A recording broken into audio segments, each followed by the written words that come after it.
On avait fait déjà un cours sur Amalek, Amalek 1, et j'avais donné quelques exemples qu'il ne faut pas se décourager de plusieurs grands tzadikim. Et puis, j'avais aussi amené deux exemples que je vais dire au jeu maintenant, là, que je n'ai pas dit la première fois. C'était un exemple qu'on n'a pas fait attention la première fois. Comment le mauvais penchant, il est là pour nous décourager. C'était celui de Myriam. Alors Myriam, quand son père Amram, dans la paracha de Shemot, Paro il a dit, chaque garçon qui naît, il faut le tuer. Qu'est-ce qu'il a fait? Il a divorcé. Tout le monde s'est mis à divorcer. Parce que Amram, c'était l'exemple, le grand adore. Hein? C'est le maître de la génération. Il ne mange pas un produit. Tout le monde s'abstient de le manger.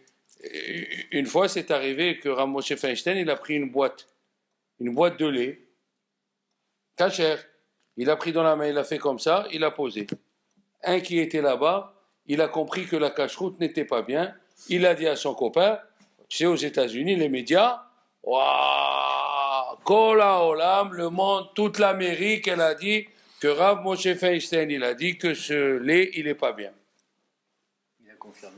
Et alors, qu'est-ce qui s'est passé? Il s'est passé que le directeur de l'usine, il a appelé Rav Moshe Feinstein. Il a dit, ah Rav, qu'est-ce qui se passe? Pourquoi vous dites? Il a dit, j'ai rien dit. Il paraît que vous avez pris la boîte, vous l'avez reposée. Il a dit, oui, j'ai pris la boîte, quand j'ai vu qu'elle était vide, il n'y avait plus de lait, je l'ai posée. Je suis parti chercher une autre. Des fois que ça arrive, on n'arrive pas à percuter vite le problème. Mais là, Amram, il a divorcé. Tout le monde a divorcé. Et là, elle vient une femme qui s'appelle Safi, qui s'appelle Myriam. Elle lui dit, papa, toi, d'abord il faut avoir du cran pour parler comme ça. Papa, toi, tu es pire que Pharaon. Aïe, aïe, aïe, aïe, aïe. Toi, tu es pire que Pharaon, oui. Pharaon, il a dit, un garçon, on le tue, une fille, on la laisse vivante. Toi, le fait que tu as divorcé, il n'y a ni garçon ni fille.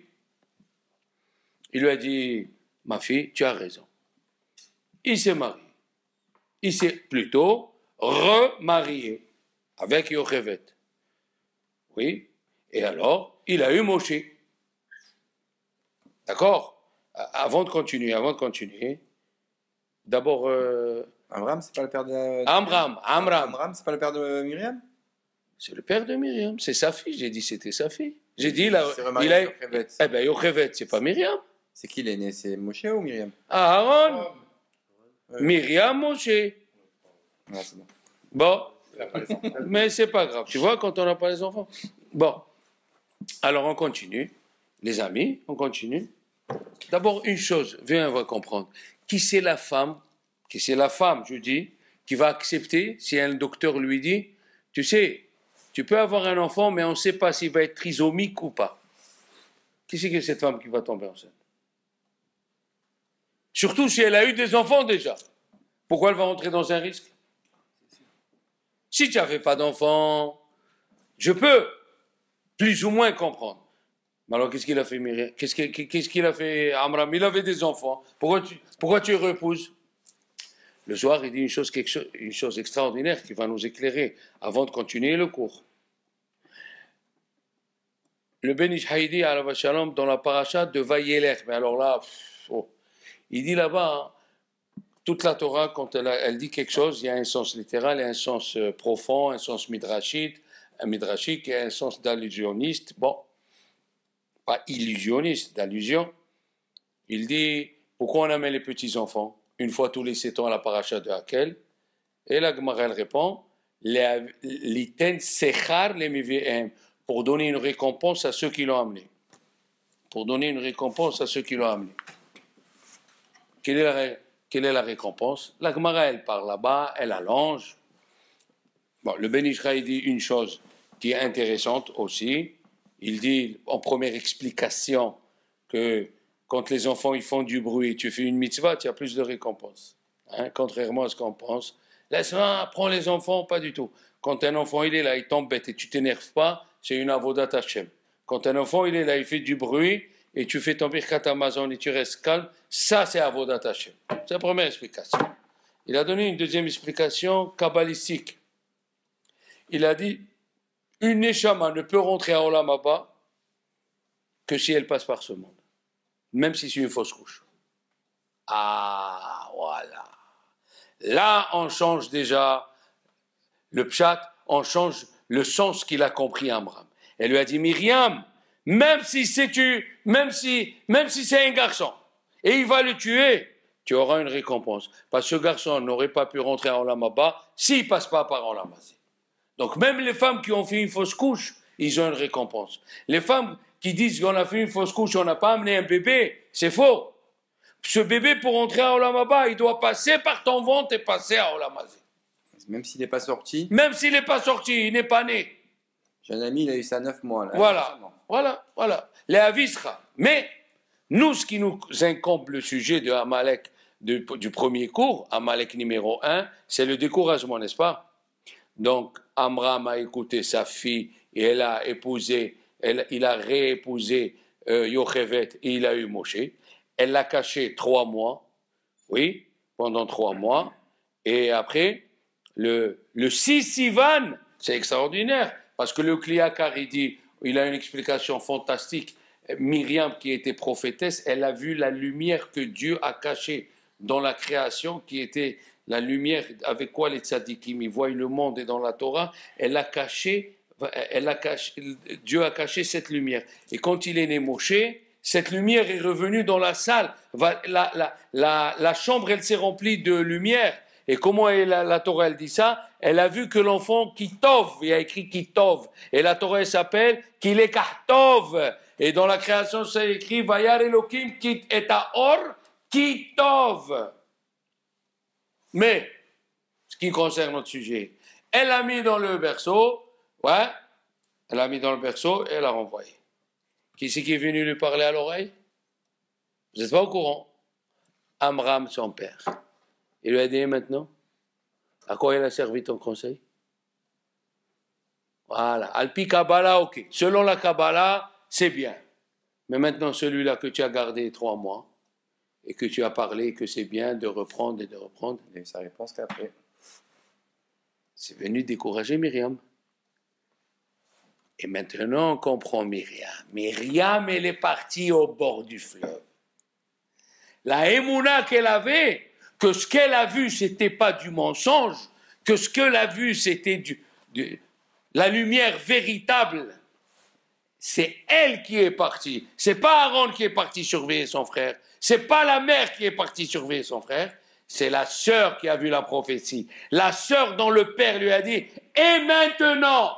Pourquoi? Parce qu'il a regretté? C'est le Satan. Le Satan, il voulait faire regretter Myriam d'avoir donné le conseil au père Amram de réépouser. Regarde où on va. Et Myriam, elle a tenu. Elle est partie au bord de l'eau. Elle a su ce qu'elle a vu et elle a vu ce qu'elle a su. Et il a été sauvé, Moshe. Ah, celui qu'on veut décourager à la fin, il tient, lui, il verra la lumière. Et là, le deuxième exemple, avant de voir le prochain coup, c'est toi, David. Ah ouais, David, vraiment, David, je voulais parler de toi, David Améler. Le roi David, je voulais parler du David Améler, où ce monsieur-là, cet être-là spécial, où toute sa vie, c'était le découragement. Et à chaque découragement, il fallait qu'il trouve une force pour se remonter et remonter. À chaque fois, le Satan, il était là pour l'enfoncer, il fallait. Il dit, le roi David, je suis né, on m'a mis à part. On a cru que j'étais mamzer. 37 ans. 37 ans. Yom Tov qui pour avec les moutons. Voilà, qu'est-ce que faisait David le pauvre? Il faisait des mismorim, je vois la création. Comment tu dis? Seul avec sa petite flûte. Et voilà. Et les frères en famille. Ils ont dit, David, c'est un mamzer, puisque Ishaï, il était tellement pur, il a cru qu'il descendait de Ammon, puisque là, il y a Ammoni, et il a dit à sa femme qui était juive, on ne peut plus rester ensemble. Ah non, non, je suis interdit, je ne connais pas, j'ai oublié la halakha. Et qu'est-ce que c'est la halakha pour un Ammoni ou un mamzer? Qu'est-ce qu'il fait? Il prend une servante, il dort avec elle, l'enfant qui sort, il a franchi, il devient juif. Il a dit à sa servante, ce soir tu dors avec moi. La servante, elle savait à qui elle a affaire. Isha, elle est partie voir elle est partie voir Madame Ishaï. Dans la Gemara de Baba Batra, c'est écrit comment elle s'appelait la mère de David Amelech dans la page 91. Et alors là, elle lui a dit, la maman, la femme de Ishaï lui a dit, mon mari, je sais, c'est dans sa tête, le pauvre, il a des doutes. Elle est partie, le soir à minuit avant, les gens étaient pudiques, ils ne parlaient pas, il a dormi, il a cru qu'il dormait avec sa servante, c'est qu'il a dormi avec sa femme. Et après 3 mois, les fils, ils ont dit à Ishaï, papa, maman, maman, elle a été infidèle, elle a dans le ventre un mamzer. Elle est bonne, hein, l'histoire. Et David Amelech, quand il est sorti, pire encore, il est sorti rouquin. Ah voilà, là, on est tous noirs, on est tous châtains, beaux, et lui c'est un rouquin, ah ouais, le mamzer. Il n'a même pas encore mis les pieds dans ce monde. Après, il a grandi, ils l'ont mis. Allez, au revoir. Jusqu'à qu'il est venu Shaou, qu'il est venu Shmuel. Shmuel, il a dit à Ishaï, le bon Dieu, il a dit qu'il y a le futur roi chez toi, amène-moi tes enfants. Il a amené les 6 enfants. Quand il a amené les 6 enfants, il lui a dit, non, c'est pas celui-là, non, c'est pas celui-là. D'ailleurs, le plus grand, il a dit, c'est pas celui-là, qui était très bien et tout. Il a dit, celui-là, c'est un nerveux, va, pas de nerveux. Si un roi, on lui dit, tu es idiot, il prend une épée, il tue, alors on est cuit, quoi. Il lui a dit, tu n'as pas d'autre fils? Il lui a dit, non, voilà. Ah, non, monsieur. Roi Hakodesh, l'esprit divin me dit, il te manque un. Bon, ils ont eu honte. Qu'est-ce qu'on va amener? Qui on va amener? Ah, va me chercher le berger. Il est venu, David Amelech, habillé avec une peau d'ours. Et il avait la corne où il y avait l'huile d'onction, elle a commencé à bouillir. Il lui a dit, Dieu à Shmuel, quoi?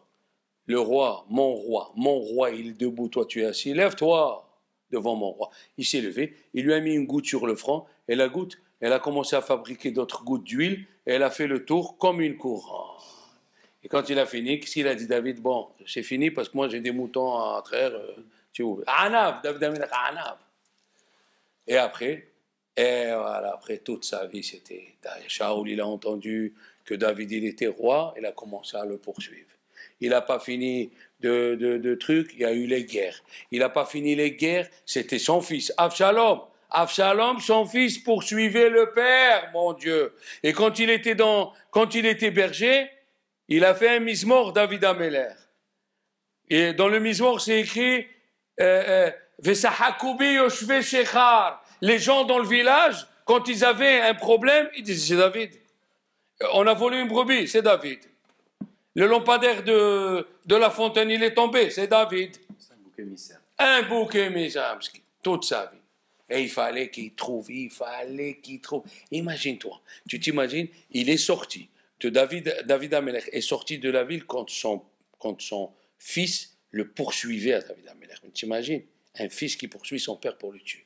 Il avait tué l'autre fils, comment il s'appelait? Il n'a pu tuer personne. Avshalom, il n'a pas tué son frère? Non, c'est Avshalom qui poursuivait David. Avshalom lui poursuivait David pour le tuer. Qu'est-ce qui s'est passé? Il est sorti pieds nus. Il est sorti avec l'arche, il a dit non, l'arche elle reste à Jérusalem. Et alors il voulait rentrer à l'église. David Amelech, il voulait rentrer à l'église parce qu'il a dit les gens ils ne comprennent pas. Les gens, ils voient un monsieur qui a écrit un livre de Tehillim et il lui arrive ça. Je vais rentrer à l'église, comme ça, il n'y aura pas Chilul Hashem. Il n'y aura pas Chilul Hashem. Regarde qui c'est. Ouais. Non, mais je ne savais pas comment ça irait de toute façon. Il n'y aura pas Chilul Hashem. Le Chilul Hashem, il est tellement grave, Chachamim ils ont dit, on peut se tuer pour Chilul Hashem. Le roi Shaoul, il a dit à son écuyer, tue-moi, pour pas que je tombe entre les mains. Oui. tue-moi pour pas que je tombe entre les mains des goïms, ils vont me faire vivre, ils vont me faire avodazara. Et il s'est permis de se tuer pour pas faire Chilul Hashem. Eh oui. Bon, un jour on parlera de ce sujet. En tout cas, nous avons, quand David, il était en train d'être poursuivi, il était en train d'être poursuivi, le pauvre. Ça marche d'après toi? Il était en train d'être poursuivi. Et au moment où il a dit, il est marché pieds nus, et l'arche est venue, il a dit non, laissez l'arche à sa place. Ce que Dieu y veut, moi je l'accepte. En ce moment-là, Dieu il a dit aux anges, enlevez la tête de Adam Arishon et mettez la tête de David Amelech. Il est arrivé à un degré, quand tu as une épreuve, un découragement total, tu imagines? Les grands généraux, ils étaient contre lui. Les grands généraux étaient contre lui. Maintenant, c'est son fils qui était contre lui. Selon la Kabbalah, il y a une raison, David. Dans la Kabbalah, Rabbi Shimshon Mistropoli il a donné une explication selon la Kabbalah très forte. C'est quoi? C'est que... non, c'est le vent. C'est que... Comment il s'appelle? Shimshon, Avshalom, il a dit à son père, papa, regarde les cheveux que j'ai. Il avait des beaux cheveux, il poussait. Il lui a dit, David, je crois que tu es comme moi. Il a dit, quoi, je suis comme toi? Moi, je descends d'Adam Arishon directement. Et toi, tu as les cheveux d'Adam Arishon. Il faut faire le tikkun. On est venus tous les deux faire le tikkun de Adam Arishon. C'est pour ça qu'il laissait les cheveux lents, parce que Adam Arishon, dans quoi il a fauté? Qu'est-ce qu'il peut me dire? Il a bu le vin, elle lui a donné du vin. Et le tikkun du vin, c'est d'être nazir. Alors il lui a dit, David Ameller, tu es venu faire le tikkun d'Adam Arishon. Tu as les cheveux qui grandissent vite. Une fois par an, il allégé, il n'a pas le droit de couper. Et il y avait au moins 13 kilos de cheveux. Qui est Samson? Avshalom. Alors maintenant, après, qu'est-ce qui s'est passé? Quand David il a eu l'histoire avec Elisheva, oui, Bathsheba et Uriah Hiti, Avshalom il a dit, papa, tu n'es plus apte à faire le tikkun de Adam Arishon, tu dois mourir. Il a poursuivi. C'est rien. Oui, il a poursuivi. D'accord? Et maintenant, vous allez comprendre un secret extraordinaire. Il dit Rabbi Shimshon Mostropoli, quand il s'est fait prendre par ses cheveux. Oui? Le cuiller qui était devant lui. Pourquoi Avshalom il n'avait pas des armes? C'était pas un type fort. La Torah nous raconte que les types forts étaient très forts, étaient guerriers. Il aurait pu couper les cheveux et partir. Et tuer celui qui était à côté de lui. Non, quand il est monté, et les cheveux, ils se sont enroulés sur l'arbre. Il a vu Guéhinam. C'est quoi il a vu Guéhinam? Il a vu qu'il s'est trompé sur son père. Son père, c'est toujours un tzaddik et c'est lui qui est le fautif. Il a dit, ben si je me suis trompé, je préfère recevoir ma punition ici et pas rentrer à Guéhinam. L'écuyer, il a dit à l'écuyer, il l'a tué. Il est rentré à Guéhinam. Seulement, comme il s'est trompé, il a cru que son père avait tort alors qu'il avait raison. David Amelech, il a vu tout ça, puisqu'ils étaient de la même origine. Il a dit 7 fois Avshalom, il a fait monter de là où il était, il a fait rentrer à Olam Haba. Tu connaissais ça? C'est fantastique, fou. Mais qu'est-ce qu'on voit d'ici? Le pauvre David, jusqu'à la fin de sa vie, il avait froid. Jusqu'à avant de mourir, son premier fils du premier mariage voulait prendre la royauté à la place du roi Salomon. Or, il fallait que le roi Salomon, qui vient de Bathsheba, prenne le pouvoir pour montrer à tout le monde qu'il ne s'est pas trompé.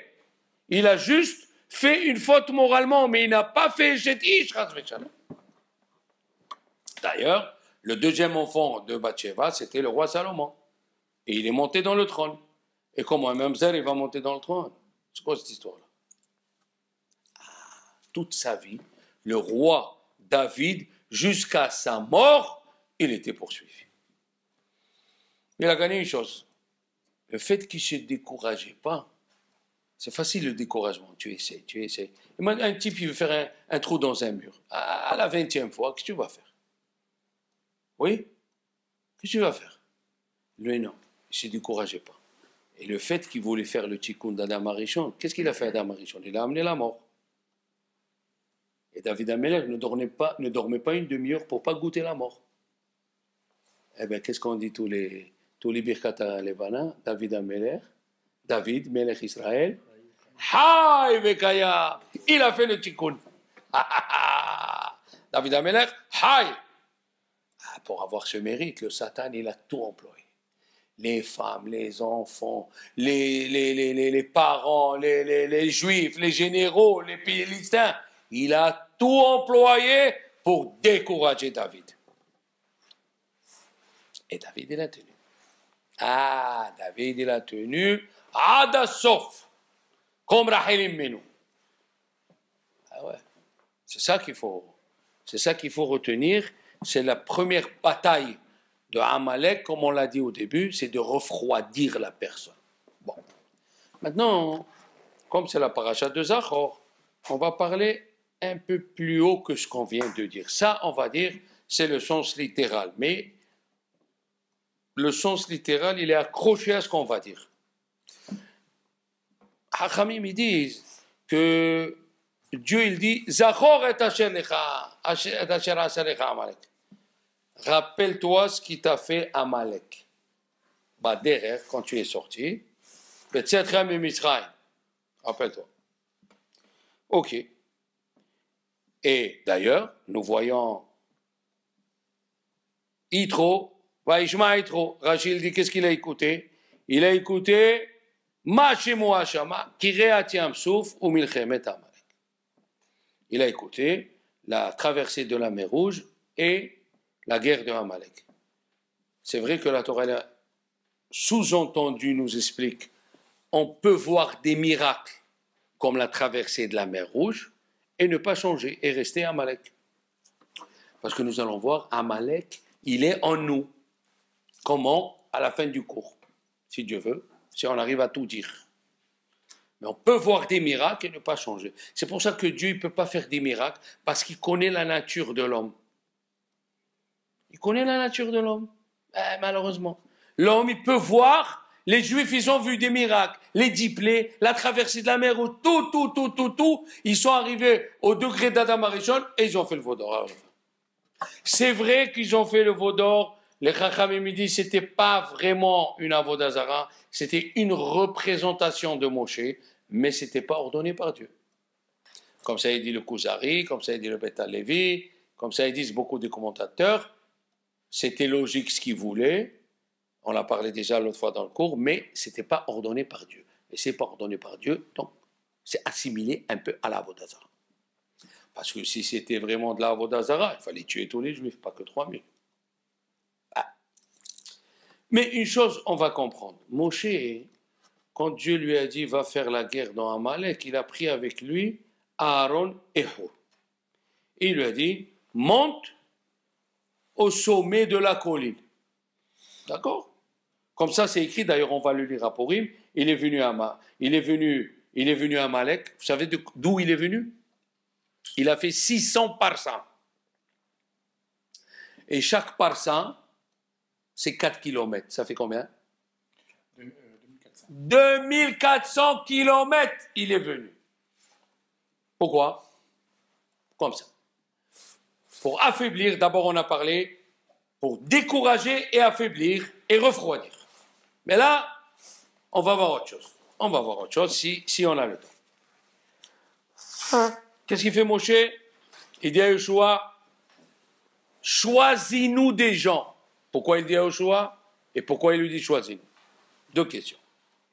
Si jamais j'oublie de répondre, rappelez-moi. Après lui, qu'est-ce qu'il fait? Il prend Aaron et Hur. Ouais. Il leur dit, venez avec moi au sommet de la montagne. Et qu'est-ce qu'il dit à Torah? Ils sont montés les deux. Et Moshe, il avait les mains lourdes. Ah, elle est bonne celle-là. Moshe, il avait les mains lourdes. Alors, il y avait Aaron Misé, tamchou beadav, c'est écrit, ils ont soutenu ses mains. Misé echad ou misé echad. D'ici un et d'ici un autre. C'est bon. Pourquoi il fallait, la question, pourquoi il fallait Aaron et Vechour? Pourquoi Aaron ne prenait pas les deux mains? Pourquoi c'est pas Chour qui prenait les deux mains? Pourquoi? Et pourquoi tu me dis, ils ont soutenu ses mains qu'ils étaient lourdes? Misé echad ou misé echad? Pourquoi tu me dis misé echad et misé echad? Si tu me dis qu'ils ont soutenu ses mains, je comprends que un il a pris la main droite et un il a pris la main gauche. C'est à quel moment quand il baissait les bras, quand il fallait gagner les guerres? Avant de commencer la guerre, la Torah nous dit que les mains de Moshe étaient lourdes. Pas quand il est monté pour gagner. C'est pas ça. La Torah nous dit, Dieu lui a dit, monte au sommet de la montagne. Qu'est-ce qu'il fait Moshe? Il prend Aaron et Chour. Pourquoi? Parce que ses mains étaient lourdes. C'est quoi encore ses mains étaient lourdes? Et Aaron et Chour, ils ont soutenu ses mains. Et la Torah dit, misé echad ou misé echad. C'est quoi ça? Pourquoi il fallait que Moshe, il vienne en haut de la colline? Pourquoi de là où il était, il ne pouvait pas prier? Ça, c'est un. Deux, pourquoi il a pris Aaron Vechour? Trois, pourquoi tu dis Echad, misé Echad ou misé Echad? Il y a quelque chose ici. Le Zohar, les enfants. Le Zohar, dans la paracha, hein, la page 66, il dit, depuis que Dieu, il a créé le monde, jusqu'à cette guerre de Amalek, elle n'a pas existé. Et de cette guerre de Amalek jusqu'à qu'il vienne Mashiach, elle n'existera pas. Pourquoi? On va voir. Il a dit même au temps de Gog ou Magog, il n'y aura pas la guerre comme il y a eu la guerre avec Moshe, Amalek et Yoshua. Bon. Maintenant, il lui dit, Moshe, il dit à Yehoshua, Bechar lanu anashim, va nous choisir des gens. Et la Torah nous dit, il avait les mains lourdes. Il avait ses mains lourdes. Et comme j'ai dit, j'ai posé toutes ces questions. Alors, il y a qui ont dit, pourquoi il a pris Aaron? Aaron, il a voulu, Moshe, le sens littéral, a voulu rappeler les bienfaits de la tribu de Aaron. Aaron, quand il a tué les gens, Lévi, quand il a tué les gens de la ville de Shechem. C'est-à-dire, ils n'ont pas supporté le mal. Alors, ce srout-là qui vient par rapport à Aaron, qui est sorti de la tribu de Lévi, il va aider le srout de Moshe. Et Hor, quoi? Yehuda, Hor, il descend de Yehuda, et Yehuda, devant tout le monde, il a avoué son péché. Il a dit, Atamar tzadka mimeni. Ça, c'est le premier sens que les deux, ils sont venus, chacun de son côté, ajouter un mérite pour que la guerre, elle gagne. Mais qu'est-ce que nous voyons d'ici? Nous voyons ici, les enfants, la guerre qui s'est passée, ce n'est pas une guerre normale. Il y avait une guerre sur deux fronts. Il y avait une guerre matérielle et une guerre spirituelle. Et là, on va décortiquer. Doucement. Chachamim, ils disent, qui c'est le premier? Rabbi Shimshon, mais Ostropoli. Rabbi Shimshon, mais Ostropoli. Lui, c'est l'élève, je pense, du Mégalé Amoukot. Rabbi Shimshon, mais Ostropoli, c'est l'élève du Mégalé Amoukot. Je pense, hein, si je ne me trompe pas. Lui dit pourquoi on a pris Moshe, Aaron et Chour, parce que le début de Moshe, c'est même. Le début le début de Aaron, c'est Aleph. Et le début de Chour, c'est Chet. Et alors, même Aleph, Chet, qu'est-ce que tu veux? Il a dit, les enfants, vous savez, il y a trois anges, trois clipotes de Touma, oui, trois carapaces de Touma. Une, elle s'appelle Mashrit, une, elle s'appelle Af, Mashrit, elle commence par même, une, elle s'appelle Af, et une, elle s'appelle Hema. Ah, voilà.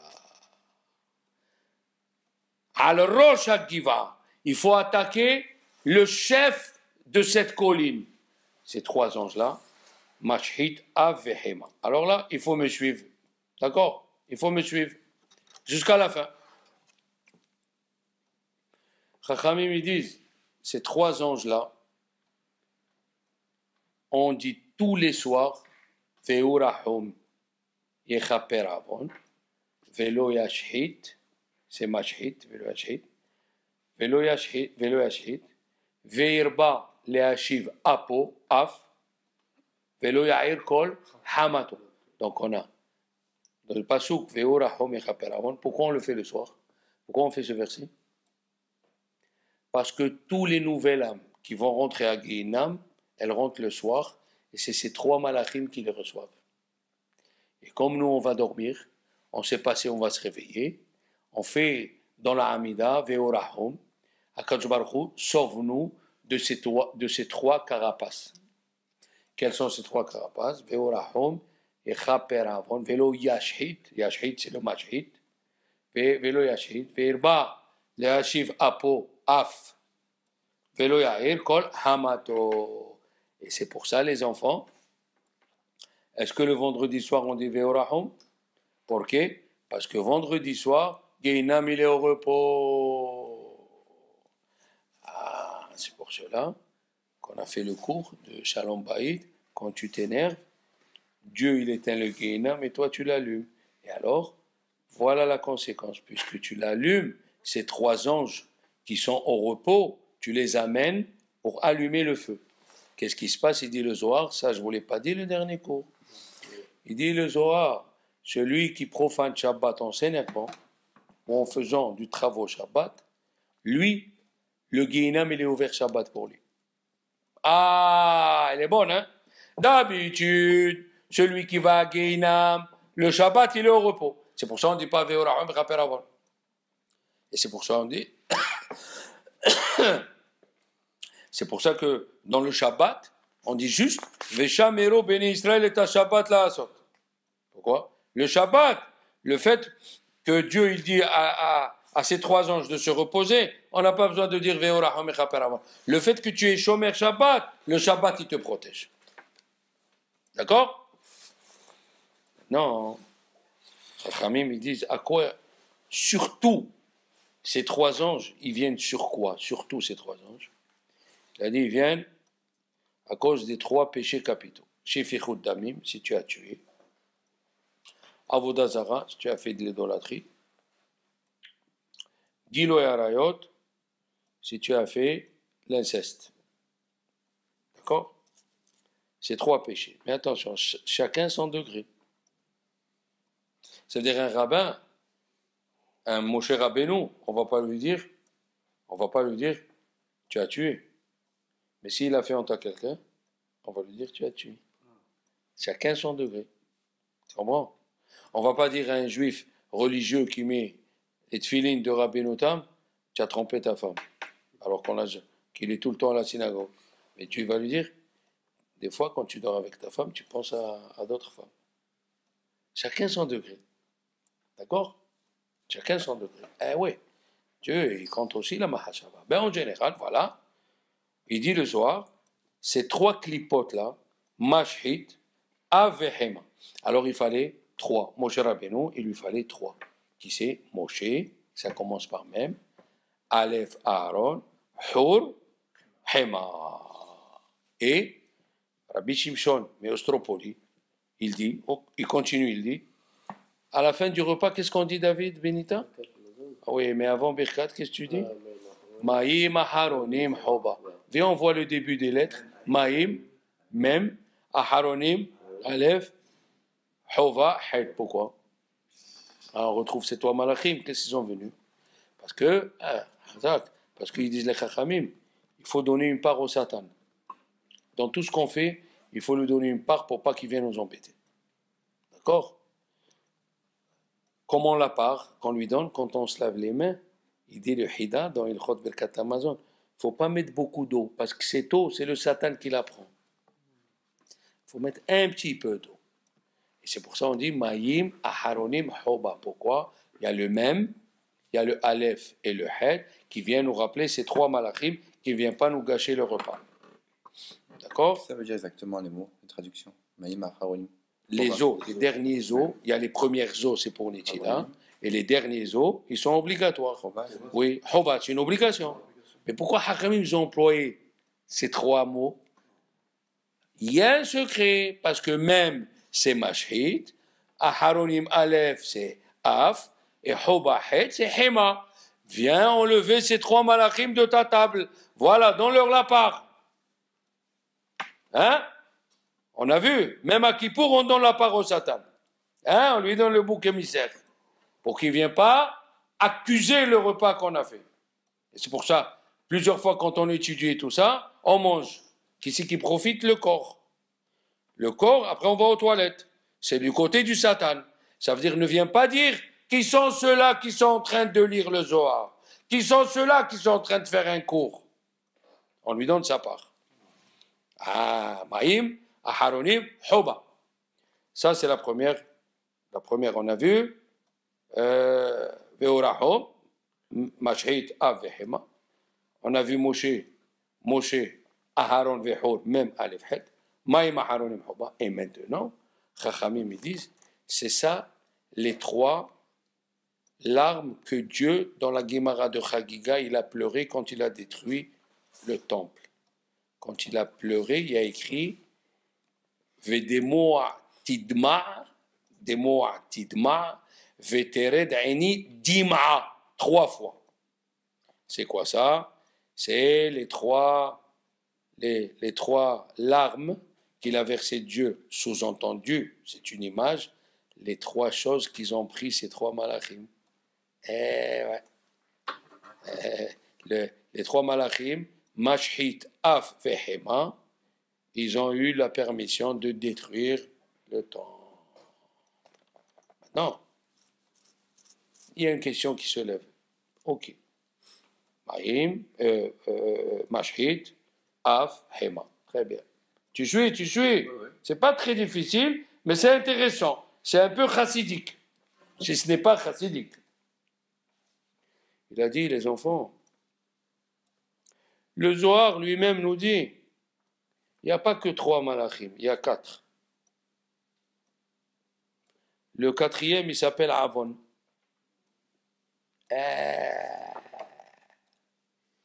Et le Zohar, dans la paracha de Bo, il dit, chaque personne, il a 4 anges bien d'un côté et 4 anges mauvais de l'autre côté. Les 4 anges bien d'un côté, c'est Michael, Gabriel, Raphaël, Nouriel. Les 4 anges de l'autre côté, c'est ce qu'on a dit, Mashhit, Av et Hema, et un qui s'appelle Avon. Alors pourquoi Moshe Rabbeinu, il n'a pas pris un avec Aïn? Voilà la question. Moshe Rabbeinu, tu as pris Mashhit, Av et Hema. Pourquoi tu n'as pas appris le 4e, puisque le Zohar dit qu'il y a 4 mauvais anges? Tu as compris la question? On continue. Maintenant, les enfants, on a dit, si vous vous rappelez, que Yitro, vous vous rappelez qu'on avait fait un cours de Yitro dans le livre Emunat Eitecha de Rav Moshe Wolfson, Shalita. Yitro, c'était la partie bonne de Caïn. Puisque Caïn, il est venu 3 fois. Shivataim, Yukam Caïn, Yukam, Yud, Kouf, Mem. C'est quoi Yud, Kouf, Mem? Il est revenu dans Yud, dans Yitro. Kouf, dans Korah. Même dans l'Égyptien, Mitzri. Le Mitzri qui s'est disputé avec qui? Avec Moshe. Korah, il s'est disputé avec qui? Avec Moshe. Tandis qu'Yitro, il était avec qui? Avec Moshe. Ah, c'est quoi cette histoire? Ils ont dit, Chachamim, que Moshe, il avait le He. Il avait lui, Moshe. Shin, Shem, il avait l'âme de Shem. Et He de Hevel. Et maintenant, Caïn, quand il a tué Hevel, de génération en génération, oui, de génération en génération, il essaye de revenir pour encore tuer Hevel. Alors qu'on lui dit de revenir pour réparer sa faute. Tu me suis? Tu me suis? Oui. Alors, la première fois qu'il est venu chez Yitro, Yud. Yitro, comment il descend de Caïn? Comment il s'appelle la famille de Yitro? Ve'eta Kini. La Torah dit Kini, Akouf, Caïn. Yitro, c'était le bon côté de Caïn. Il est venu réparer. Pourquoi? Si vous vous rappelez, la Torah, elle a dit que Caïn, il a dit qu'il est sorti le premier. Hein? Et alors, elle lui revenait la jumelle de Hevel. Puisque Hevel, il est sorti avec 2 femmes. Ça veut dire que Chava, selon le Zohar, elle a eu 5 enfants d'un seul coup. Elle a eu Caïn et la jumelle, Hevel et 2 jumelles. Et je ne sais pas qui c'est qui m'a montré au cours, Haliwa il m'a montré au cours, la semaine dernière, une Russe, elle a accouché 10 enfants. Et chaque enfant, 3 kilos. Dans Internet, on l'a vu. Donc, qui est 5 ou 6, c'est des choses qui existent. 10 enfants. Et elle a dit, j'ai donné les noms aux 10 enfants, mais ils se ressemblent tous, je ne sais pas qui c'est. Hein? Boris, Ivan, Mendelovitch, je ne sais pas. Mais en tout cas, ça existe. Alors, Yitro, il est venu, il lui a amené Tzipora, sous-entendu, toi, Moshe, que tu as le Hevel, il te revient, c'est toi le premier, puisque tu as été formé en premier. Le Mitzri, il s'est disputé contre lui. Qu'est-ce qu'il a fait, mon cher Beno? Avec Shema Meforach, il a tué Vayar Kienish. La deuxième fois que Dieu lui a donné à Yitro le temps de s'arranger, c'est Korah. Il a dit Moshe à Hachem, à chaque fois il va revenir m'embêter. L'homme, il a le droit à 3 rattrapages, qui descend, qui remonte plus qu'au Mashiach. Mais prenons Yitro, le côté bien. Il est venu, il lui a donné un conseil, n'est-ce pas, monsieur? Il lui a donné un conseil. Il lui a dit, tu mettras, hein, monsieur Martial, il lui a dit, tu mettras des chefs de 1000. Saré alafim. Saré meot. Tu mettras des chefs de 100. Saré chamishim. Des chefs de 50. Vesaré asarot et des chefs de 10. Ah là là. Si on prend le début de ces mots qu'il a dit trop. Saré alafim. Aleph. Avec af. Saré alafim. Saré meot. Même. Mashhit. Saré hamishim. Hema. Saré asarot. Avon. Yitro, il lui a dit, fais de sorte de prendre des tzadikim qui peuvent enlever ces 4 carapaces de Touma. Avon, Mashhit, Afehema. C'est pour ça qu'il a choisi explicitement ces chiffres. Yitro, il a compris ça déjà. Ok. Bon. Mais maintenant, le problème, il est là. Pourquoi nous on dit qu'il y a 3 alors qu'il existe 4? Et qu'est-ce qu'on dit nous? Et le soir, quand on dit Ve'orahom yechaper, Avon, il est là, Avon. Alors pourquoi toi, mon chien, tu as pris que 3? On continue. Maintenant, ils disent les Chachamim une chose, vous allez voir. Une chose extraordinaire. Hein? Mais Ahrahok, le roi Salomon, il a dit une chose que vous-même vous pouvez comprendre. Qu'est-ce que c'est mieux? Un ami proche, entre un ami proche et un frère loin. Qui c'est le mieux? Qui c'est le mieux? L'ami proche. Bien sûr, le frère loin, à quoi il me sert? C'est mon frère. Alors, qu'est-ce qu'on a gagné? Oui, c'est mon frère. Alors que l'ami proche, il est là, il se rend service, il rentre chez l'autre, tati, tata, ouais.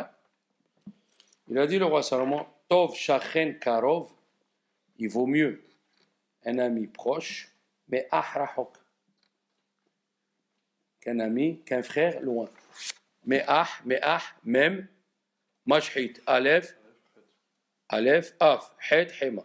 Il vaut mieux un Yetzeratov à côté de toi que ces trois malachim qui sont loin, que tu vas les rapprocher. Ah, déjà, on a une bonne allusion. Le Mégalé à Moukot, il a dit, le Mégalé à Moukot, Rabbi Nathan Shapira qui étudie avec Eliyahu Navi, il a dit déjà, Yaakov Avinu, il connaissait tout ce système. Comment? Il lui a dit, c'est écrit dans le Zohar, Hatzilenina, sauve-moi, Hatzilenina, miyad ahi, miyad Esav. De la main de mon frère, de la main de Esav. Ça veut dire, j'ai peur que Esav, il se conduit comme un frère. Ah, j'ai peur que Esav, il se conduit comme un frère. C'est ça l'assimilation, parce que là, il va m'entraîner.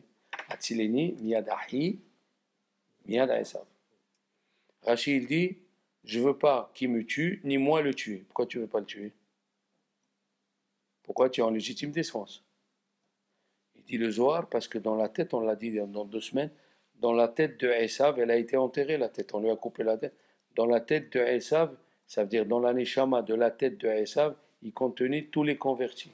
Rabbi Meir, Rabbi Akiva, Yael. Alors il ne voulait pas le tuer pour ne pas perdre ses convertis. C'est ça, je ne veux pas qu'il me tue, ni je ne veux pas le tuer. Pourquoi tu ne veux pas le tuer si tu es en légitime défense? C'est pour ça que la tête est dans la tête. C'est pour ça que la tête, elle est enterrée. C'est le vent, c'est rien. Maintenant, il dit, écoutez bien. Oh là là là là. Hatzileni, miyad ahi, miyad Esav. Écoutez bien. Si on prend la Gemataria de Avon, de Mashhit, de Af et de Hema, c'est 4 anges, il dit le Megalé Amokot, ça fait 1018. Si on prend la Gemataria de Avon, Mashhit, Af et Hema, ça fait 1018. Quand il a dit Esav, c'était un des combattants du Yetzirara, un des combattants du Satan, puisqu'il s'est fait ami. Il a dit Hatzilina miyad ahi. Si tu prends le mot ahi, au début il y a Aleph. Aleph c'est 1000. Avec Hay, ça fait 1018. Sauve-moi de ces 4 anges que Esav il est devenu ami avec lui. D'accord? Chachamim. Non, ça veut dire, on voit d'ici que les gens d'avant étaient au courant de ça. Yitro, il était au courant. Oui, Yaakov était au courant. Chachamim nous ont dit. Maintenant, est-ce que David Amelech, il était au courant? Qu'est-ce qu'il a dit dans le Hallel? Afafuni, Hevle, Mavet. Afafuni, il commence avec quoi? Aleph. Hevle, Het, Mavet. Ah, même David Amelech. Même David Amelech, il connaissait ses malachim. Et il nous disait de faire attention. Maintenant, qu'est-ce qu'on va dire? Écoutez bien. Comment ça se fait que Moshe, il a eu peur? Parce que ces 3 malachim, Moshe, quand il est descendu, qu'est-ce qu'il a dit? Aïe, aïe, aïe, si vous ne vous rappelez pas les mots, il y a écrit que quand Moshe, il est monté dans le ciel, il s'est mis à prier dans Devarim. Écoutez bien, regardez les mots. Ki agorti mi pene ha'av ve'ahema asher katsaf Hashem alechem. J'ai eu peur de la colère et du paroxysme de la colère que Dieu va s'énerver sur vous. Il a dit Ki agorti mi pene ha'av ve'ahema. Et où est Mashhit? Moshe, même, on n'a pas répondu avant. Mais le même, Mashhit, il a dit, Mashhit, qui commence par mon nom, j'ai pu le massacrer. Mais Af et Hema, comment je fais? J'étais obligé de faire intervenir Aaron et Hor. C'est pour ça que c'est écrit, qui a gorti mi pene Af et Hema. Mais Mashhit, j'ai su comment m'occuper de lui. Jusqu'ici, c'est bon. Maintenant, le Al-Shikh, il pose la question qu'il fallait poser. Une question vraiment, David. Dis-moi, David, Toi qui connais tout. Non, je parle de David Amelech. Voilà, toi David qui connais tout. Dieu, il a massacré les Égyptiens. Dans un mois, on va faire Pessah. Un mois et quelques. Et on va raconter en long et en large. Il a massacré les Sihon Melech Haïmouri, ou le Og Melech Habachan. Il a massacré tout le monde. Il ne peut pas massacrer Amalek. Il nous demande à nous d'aller dans Amalek. La question du Al-Shir. La question du Al-Shir, pourquoi Dieu il n'efface pas Amalek? Pourquoi il nous demande à nous? Il a massacré, enfin, c'est une façon de parler, il a aidé Yoshua à prendre la victoire sur 31 rois qu'ils étaient. Des rois très forts, les Sihon Melech Haïmouri, les Og Melech Paro, il a réussi à le mettre par terre, et Amalek, 20 000 personnes, il n'a pas pu. Koshia Gedola. C'est une question, mais alors, une question fantastique, vraiment. Et il nous dit que cette guerre, elle est mise d'or. Comment? Alors, il dit comme ça. Le Al-Shikh, il dit, sachez que dans la Gemara de Baba Batra, la page 16, A et pas B, Chachamim nous disent, le Satan, Huwa Satan, Huwa Yisrara, Huwa Malachamavet. Toutes les forces du mal, ils ont le même nom. Seulement, ils changent de facette. Ils changent de facette. Des fois, c'est un goy qui te dit de faire un péché. Des fois, c'est un petit. Des fois, c'est une femme. Et des fois même, c'est un rabbin qui te dit de faire un péché. Comme ça, elle dit la Gemara, dans Choulin, que le Satan, il s'est transformé en rabbin pour faire la guerre quand il y a accord. Ça veut dire que des fois, le Satan, il te vient avec une mitzvah. Il sait que le matin, tu étudies 3 heures. Il vient étudier, il y a une mila. Alors, qu'est-ce que c'est mieux? Une mila ou 3 heures d'études? Il a dit Rabbi Ovadia Yosef, c'est combien la mila? Une mitzvah. Et les 3 heures d'études, chaque heure, tu peux dire, comme il dit Chafetz Chaim, tu peux créer 200 anges. Chaque minute, excusez-moi. Chaque minute, 200 anges. Et 60 fois 200, ça fait combien? 120 000. Et 3 heures? 360 000. La mila, c'est une mitzvah, et tu vas laisser 360 000. Le Satan, il te vient avec une mitzvah. Oui, c'est ça sa force. C'est ça sa force. Il a dit, eh bien les enfants, c'est ça le problème. Qui c'est le chef du mal? Qui c'est le chef du Amalek? Qui c'est qui a créé Amalek, les enfants? Eh bien c'est nous. Le Al-Shikh dit, quand on fait un péché, on crée un ange mauvais. C'est nous qu'on a créé Amalek. Alors le bon Dieu, il ne peut pas le faire disparaître. C'est toi qui l'as créé, c'est toi qui dois l'enlever. C'est pas comme les autres. Les autres, c'est physique. Paro, il était physique. Il voulait te faire du mal. Moi, je vais le massacrer. Mais quand tu fais un péché, tu crées Amalek. Pas seulement tu l'as créé physique, tu l'as créé spirituel. C'est pour ça que vous avez dit qu'il y avait la guerre physique et la guerre Maintenant, on va répondre les questions. Dans la Gemara, c'est écrit dans Kritout ou dans Tmoura, je ne me rappelle plus. Pourquoi il est venu à Amalek? Il y a 4 raisons. Mais il y a 2 raisons qui sont écrites dans la Gemara. Un, il a dit parce qu'ils ont arrêté d'étudier la Torah. Ils se sont rafouillés d'elle. Oui. Et d'ailleurs, Rabbi Moshe Wolfson, dans le livre Emunat Etecha, il dit, c'est pour ça que c'est écrit Amalek, il a poursuivi ceux qui étaient faibles. Donc quoi? Faibles dans la Torah. Faibles en Torah. Le deuxième, il dit, parce qu'il y a eu la discorde entre nous. On a dit, et alors? Et une partie du peuple d'Israël, il a dit, Hayesh Hashem Bekirbenu? Est-ce que Dieu, il est avec nous? On est devenus des athées. Donc il y avait la guerre. Il y avait la guerre matérielle qu'on a créée à Amalek, et il y avait la guerre spirituelle. Alors, il a dit, David, pourquoi il a dit à Yoshua? Quel est le seul monsieur dans le peuple d'Israël qui ne faisait pas Bitul Torah? Et Yoshua. C'est écrit au sujet de Yoshua, Lo yamish mitoch ha'ohel. Jamais il a quitté la tente de Moshe, de l'étude de la Torah.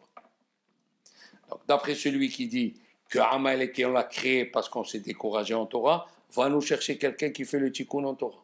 Et il lui a dit, choisis-nous. Quoi choisis? Choisis l'anu. Behar l'anu. Quoi l'anu? Choisis des gens comme nous, qui s'étudient jour et nuit. Alek. Maintenant, si on prend le deuxième avis, c'est quoi le deuxième avis? C'est ceux qui ont dit, est-ce que Dieu, il est avec nous, non? Oui. Alors c'est pour cela que c'est écrit au sujet de Moshe, Vayhi yadav emuna adaboker. Adair. Hein? C'est écrit comme ça. Vayhi yadav emuna. Vayhi yadav emuna adbo hashemesh. Qu'est-ce que c'est Vayhi yadav emuna? Dis-moi que ses mains ils sont restés debout jusqu'au soir. Pourquoi tu me dis le mot emuna? Et Rashi l'amène. Quand il levait les mains et les Juifs ils disaient c'est de Dieu, ils gagnaient la guerre. Et quand il faisait tomber les mains, oui, quand les mains ils tombaient, c'était et les Juifs ils perdaient dans la guerre. Mais comment ils montaient les mains et comment ils descendaient s'il y avait Aaron et Hur qui soutenaient? Hein? Non, la faute elle était dans la Emouna. Quand les Juifs ils disaient c'est Dieu, ils gagnaient. Ils avançaient. Quand ils disaient, c'est nous qu'on a fait l'épée, on a bien manié l'épée, ils reculaient. Aïe. Donc, soit d'après celui qui a dit que c'est la faute à cause de Bitul Torah, on a choisi des gens qui étudiaient la Torah. Soit d'après celui qui dit qu'il leur manquait la Emouna, alors ils ont fait le tikkun, Vahiyadav Emouna. Oui. Et pourquoi il fallait prendre deux? Parce que les deux péchés, ils sont écrits en similitude, soit à cause de Bitul Torah, soit à cause de la Emouna. Et maintenant, tout c'est clair. Il nous reste, qu'est-ce que c'est misé ehad ou misé ehad? C'est quoi le mot ehad? Le mot ehad, les enfants, quand est-ce qu'on dit le mot ehad? Hein, quoi? Dans le schéma. Et quand est-ce qu'on fait le schéma? Le matin ou la dernière fois, c'est quand qu'on fait le schéma? Avant de mourir. Avant de mourir. Oui. Pourquoi on fait le schéma matin et soir? Tu sais pourquoi on fait matin et soir? Une des raisons, pour que tu ne le perds pas le jour où la personne elle s'en va. Elle est tellement troublée que l'habitude va revenir et il va faire schéma Israël. Il y a un livre qui a été écrit par Yehuda Ftaya, qui est le Talmid du Ben Ishai. Lui, il a écrit dans son livre gelé, Pirouch al-Magid, Ma'aruchot Mesaprot. Alors là, il a écrit ce livre, qu'est-ce que les âmes y racontent. Lui, il faisait les tikkun des âmes. Et le Rav, il a trouvé nécessaire de nous raconter ça, juillet, août. On avait peur de sortir. Personne ne sortait. Il y avait tout était ouvert. Va en ville, va ce que tu veux, personne ne sort. Il nous racontait un masse de là-bas. On restait tranquille, à la yeshiva, et là-bas, il disait, tu as fait le schéma avant de mourir. Tu as pensé au schéma. Si tu as pensé au schéma, je peux te sauver. Et si tu l'as dit, pas seulement je peux te sauver de Guénam, je te fais rentrer à Olam Haba. Et tu as dit schéma, j'ai lu le livre, un jour on racontera, en plein jour, pas la nuit.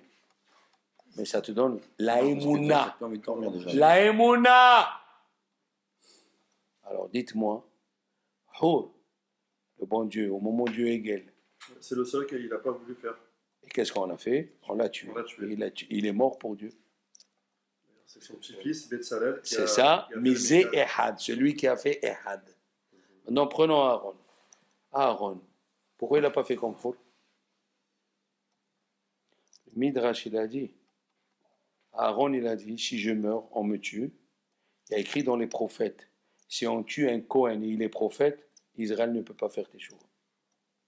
La preuve, dans le premier temple, ils ont tué Zecharia, qui était prophète et Kohen, sans sang. Il est en train de bouillir jusqu'à la destruction, jusqu'à un siècle et quelques après. Et quand il est venu, le chef des armées de Nebuchadnezzar, il a tué les Sanhédrin, les Kohanim, les petits-enfants, des centaines de mille dessus. Il lui a dit, au sang, moi, ça ne me dérange pas. Tu veux continuer, moi je tue tout Israël sur ton sang. Ça veut dire que Aaron, il a dit, et Moshe, quand il a vu Aaron, il a mal vu. Et Dieu lui a dit à Moshe, ne vois pas ton frère comme ça. Il a fait Misirot Nefesh de sang vivant. Ça veut dire, le Midrash, il raconte comme le fils d'un roi qui a voulu tuer le roi. Le fils d'un roi, le pédagogue, comme ça dit la Gemara, le pédagogue, il dit le Midrash, il lui a dit au fils, ne le tue pas toi, ne te salis pas les mains, c'est pas joli qu'un fils, laisse-moi, moi je vais aller tuer ton père. Donc un il a fait Misirot Nefesh dans la mort, et un il a fait Misirot Nefesh de son vivant. C'est ça, Misé Ehad, celui-là il a fait Shema Hashem Shema Ehad, et celui-là il a fait Shema Hashem Shema Ehad. Donc les deux, et un, surtout Aaron, il représentait la Torah, mais Shifte Kohen, Ishmerodat. Oui. Alors, on voit d'ici, tout le tikkun, il vient d'ici. Le tikkun, il vient d'ici, ou la Emouna, ou Bitul Torah. Oui ou non? Maintenant, prends la Megillah. La Megillah, elle est basée sur ça. Il n'y a pas le nom de Dieu. Et nous, on croit que c'est Dieu qui a fait. Hadi al-Emouna. Aïe, aïe, aïe, aïe, aïe, aïe. Hadi al-Emouna. On l'appelle Megillah. Il y a le mot galouille. Il dit Rabbi Tzadok HaKohen. C'est nous qu'on découvre et on dit c'est Dieu. Malgré que tout est passé. Sous un masque. Sous un masque. Tu vois le masque? Tu vois pas la personne. Eh bien, nous, on lit la Megillah et nous, à chaque fois, on dit c'est Dieu, c'est Dieu, c'est Dieu, c'est Dieu. Chaque fois qu'il y a écrit Hamelech sans le mot Hashverosh, c'est Dieu. D'ailleurs, il y a une Megillah qui s'appelle Megillat Hamelech. Et qu'est-ce qui s'est passé? La Torah, on a parlé de la Torah avec Amalek. Le jour de Purim, on a reçu la Torah avant, on l'a dit. Qui mouve et qui bloue et on dit. Alors là, c'est le tikkun de Amalek. La Emouna et la Torah. Voilà, mes amis. On a fait que le demi-cours. Bon, c'est toujours ça.